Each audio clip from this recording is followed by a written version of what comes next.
ইতিকাফকারীর বিশেষ 5টি ফজিলত রয়েছে। যারা ইতিকাফ করবে আল্লাহ পাক তাদের জন্য বিশেষ 5টি পুরস্কারের ব্যবস্থা করেছে। বিশ্বনবী জনাব মুহাম্মদ রাসূলুল্লাহ সাল্লাল্লাহু আলাইহি ওয়াসাল্লাম বুখারী, মুসলিম ও তিরমিজি শরীফের হাদিসের মধ্যে একাধিক হাদিস বর্ণনা করেছেন। ইতিকাফ যারা করবে, ইতিকাফ যারা করতেছেন, ইতিকাফকারীর জন্য বিশেষ 5টি পুরস্কার রয়েছে। 1 নম্বর পুরস্কার হলো রমজান মাসের শেষ দশকের যারা ইতিকাফ করবে, ওই ইতিকাফকারীর কাছ থেকে জাহান্নামকে 3 খন্দক দূরে সরে দেওয়া হবে। ইতিকাফকারী যারা ইতিকাফ করবে তাদের কাছ থেকে জাহান্নামকে 3 খন্দক দূরে সরে দেওয়া হবে। জোরে বলেন সুবহানাল্লাহ। সাহাবীরা জিজ্ঞেস করলেন, ইয়া রাসূলুল্লাহ সাল্লাল্লাহু আলাইহি ওয়াসাল্লাম, আপনি বলেছেন জাহান্নামকে 3 খন্দক দূরে সরে দেওয়া হবে, এই 3 খন্দক পরিমাণ কেমন হবে? এমন সময় রাসূল সাল্লাল্লাহু আলাইহি ওয়াসাল্লাম বলছেন, ও সাহাবীরা মনোযোগ দিয়ে শোনো, আসমান থেকে শুরু করে জমিন পর্যন্ত যেই ফাঁকা জায়গাটুকু রয়েছে, এই ফাঁকা জায়গাটুকু হলো 1 খন্দক পরিমাণ। আল্লাহ রাসূল বলছেন যে আসমান থেকে জমিন পর্যন্ত যে ফাঁকা জায়গা রয়েছে, এই ফাঁকা জায়গাটুকু হলো 1 খন্দক পরিমাণ। এইভাবে দ্বিতীয়বার বলা হইল আসমান থেকে জমিন পর্যন্ত যে ফাঁকা জায়গা রয়েছে, এই পর্যন্ত হলো 1 খন্দক পরিমাণ। এইভাবে 3 খন্দক পরিমাণকে জাহান্নাম দূরে সরে দেওয়া হবে।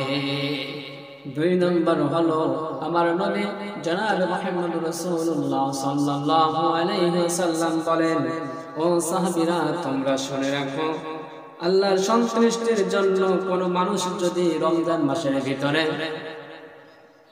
শেষ দশকে আল্লাহ রাসূলকে রাজি খুশি করার জন্য আল্লাহ রাব্বুল আলামিন তাদের আমল নামায় 2টা কবুল হজ এবং 2টা উমরার সওয়াব দান করে দিবেন। এইবার 3 নাম্বার হলো এই রমজান মাসের মধ্যে এমন একটি রাত আছে, যে রাতটি হলো লাইলাতুল কদর। ইন্না আনজালনাহু ফি লাইলাতিল কদর ওয়া মা আদরাকা মা লাইলাতুল কদর লাইলাতুল কদরি খায়রুম মিন আলফি শাহর। এমন একটি রাত রয়েছে লাইলাতুল কদর, এই কদরের রাত হলো 1000 রাতের চেয়ে উত্তম। সুবহানাল্লাহ। সাহাবীরা জিজ্ঞেস করলেন, ইয়া রাসূলুল্লাহ সাল্লাল্লাহু আলাইহি ওয়াসাল্লাম, লাইলাতুল কদর আমরা কিভাবে পাবো? আমার নবী বলেন, ও সাহাবীরা রে, লাইলাতুল কদর পাওয়ার জন্য রমজান মাসে 9 দশকের ভিতরে আমি ইতিকাফ করেছিলাম, কিন্তু লাইলাতুল কদর পাওয়া যায়নি। দ্বিতীয়বার যখন 2য় দশকের ভিতরে আমি ইতিকাফ করেছিলাম, তখনও লাইলাতুল কদর পাইনি।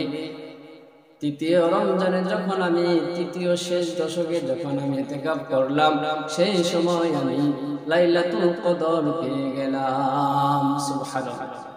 এ থেকে বোঝা গেল প্রথম দশকে লাইলাতুল কদর হয় না, 2য় দশকেও লাইলাতুল কদর হয় না। শেষ দশক 3য় দশকের ভিতরে আল্লাহ রাসূল বলছেন যে 3য় দশক থেকে তোমরা আল্লাহ রাসূলের ইবাদত করতে থাকো, নফল ইবাদত নামাজ বندگی পড়তে থাকো, তাহলে তোমাদের ভাগ্যে লাইলাতুল কদর জুটে যাবে। এবার 4 নাম্বার হলো, 4 নাম্বার যে আমলটি বিশেষ আমল রয়েছে, পুরস্কার রয়েছে, আমাদের এলাকায় যত মানুষ আছে এর ভিতরে 2, 4, 5 জন মানুষ সাধারণত ইতিকাফ করে, আর বাকি মানুষগুলো যত ভালো কাজ করে, এমনকি এমন একটা অংশ, ওই ভালো কাজের একটা অংশ ওই ইতিকাফকারী ব্যক্তির আমল নামায় জমা হয়ে যায়।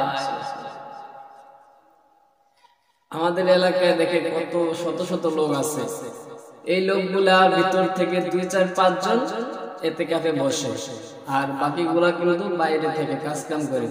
রমজান মাসে ইফতার করায় মানুষকে, এবং কি যত ভালো ধরনের কাজ তারা করবে, ওই ভালো কাজের একটি অংশ ওই ইতিকাফকারী ব্যক্তির আমলনামায় আল্লাহ পাক রব্বুল আলামিন লিখে রাখেন। সুবহানাল্লাহি ওয়া বিহামদিহি।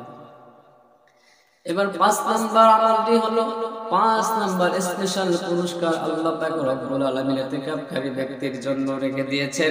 আমার নবী বলেন, যারা শেষ দশকে ইতিকাফ করবে আর তাওবা করে আমার কাছে ক্ষমা চাইবে, আমি রব্বুল আলামিন তার পিছনের সমস্ত যত বড় গুনাহ আছে সমস্ত গুনাহগুলো মাফ করে দিব।